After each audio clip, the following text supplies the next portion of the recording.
भाइहरू चाहिँ यहाँ भेट्यो होइन भैरवा है यो चाहिँ भैरवाको पछाडिको शिव मन्दिर केटाहरू यहाँ आत्तिसक्यो है म त यहाँ ल भाइ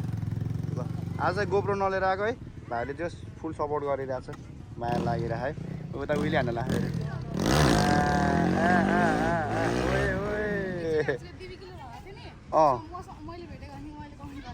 हो भेटेको ल ल ल अब निस्किन्छ है भाइ है म ल भाइ